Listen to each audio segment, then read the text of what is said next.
Bueno, chicos, continuando con el tema que hemos venido estudiando, en la semana 8, pues debemos concretar ya lo de las fórmulas de las unidades para medir la concentración de las soluciones químicas. Entonces habíamos dicho que habían unidades físicas y unidades químicas. En esta columna, primera columna, que estoy señalando con el cursor, están las unidades combinadas. Tenemos molaridad, normalidad, fracción molar.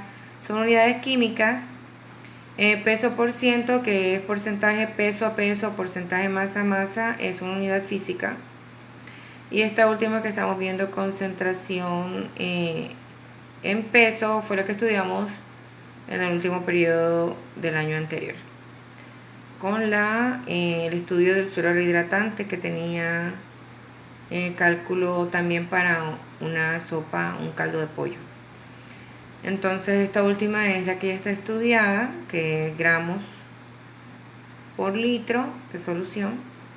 Y acá entonces vamos a estudiar la expresión matemática de cada una de las unidades químicas, las fórmulas y la fórmula también para fracción molar, que es una que estamos introduciendo hoy. La fracción molar, las unidades tanto del numerador como el denominador son en moles, o sea que es la típica unidad propiamente de la química. Y acá vemos unos ejemplos de unidades de medida, cómo se diferencian, que era lo que estábamos mirando en la socialización del último compromiso, que aún tiene algún pendiente, que es con la forma que podemos diferenciar una fórmula de otra, a ver si las utilizamos sin tener una tabla de fórmulas. Cuando estamos viendo en esta tabla, podemos ver entonces que tenemos para molaridad, que es la primera que aparece, tenemos la fórmula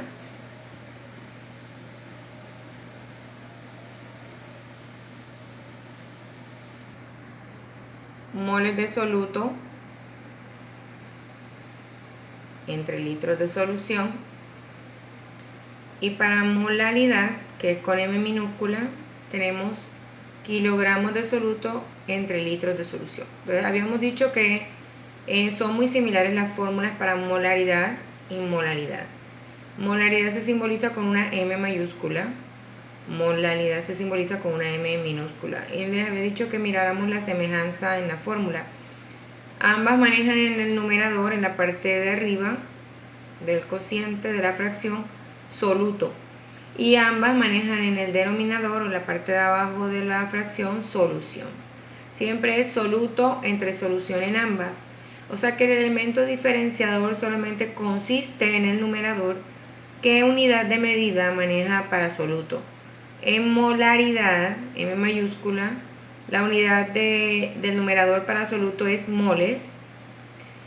Y en molaridad, con M minúscula, la unidad en el numerador para soluto es kilogramos. Para el caso de la normalidad se representa o simboliza con una N mayúscula, y vemos que también, igual que molaridad y molaridad, tiene soluto en el numerador y solución en el denominador. Igualmente el denominador para todas las que hemos venido estudiando, en el denominador tiene litros de solución. Aquí tenemos peso, el peso, equivalente gramo de soluto en el numerador. Entonces vemos que esta es una unidad ya más compleja, que tiene implica una mayor explicación en lo que significa el concepto de peso equivalente gramo. Por lo menos ya estamos familiarizados con la fórmula de normalidad. En el caso de la fracción molar, pues estamos viendo que arriba y abajo manejamos igual. Soluto en el numerador, solución en el denominador, pero tanto arriba como abajo para soluto y solución se manejan unidades de medida en moles. Y ya acá, esto es una fracción que va a dar un número menor que 1, y que se representa la fracción molar con una X mayúscula. Si hay varios solutos, por eso se pone X sub I, porque si hay un soluto I y un soluto J, como en el caso del suero rehidratante, donde habían dos solutos, sal y azúcar. Entonces sería una fracción molar para sal, donde se colocan en el numerador las moles de sal. Y habría otra fracción molar en la misma solución para el otro soluto, que sería azúcar. Entonces en el numerador se utilizaría moles de azúcar. Es en el caso de fracción molar, que nos debe dar una cantidad decimal menor que 1. Y hay una introducción de una que no hemos socializado durante el compromiso, que es partes por millón. Se representa con letras en minúscula ppm, partes por millón. Y las partes por millón se expresan también en el numerador con soluto, pero aquí tenemos que estar pendientes. En el denominador es solamente la cantidad de solvente. Recordemos que cuando hablamos de solución en los demás denominadores de todas las fórmulas anteriores, solución es la cantidad que implica la sumatoria de soluto, todos los solutos, más la cantidad del solvente. En partes por millón el denominador solamente implica el solvente.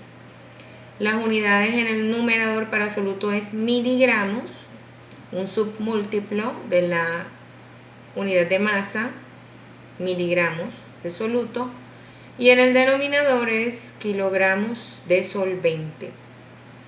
Kilogramos de solvente en unidad de masa, miligramos unidad de masa, pero miligramos, por eso se llaman partes por millón. La proporción entre miligramos y kilogramos es de 10 a la 6, o sea, de 1.000.000, por eso se habla de partes por millón.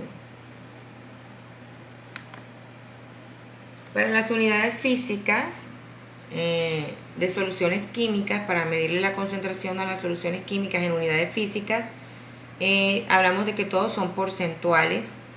Hay porcentaje masa a masa, este que vemos aquí, que hoy es el que representábamos en la tabla general como porcentaje peso a peso, depende de la literatura que estemos estudiando. Esta simbología me ayuda a indicar que tanto en el numerador como en el denominador la unidad debe ser masa. Si usamos unidad de masa gramos en el numerador, debemos utilizar unidad de gramos en el denominador. Si utilizamos kilogramos como unidad de masa para el soluto en el numerador, también debemos utilizar unidad de kilogramos para la solución en el denominador. O sea, las unidades de masa en el numerador y el denominador debe ser la misma para que la operación pueda realizarse de una forma coherente. No podemos hacer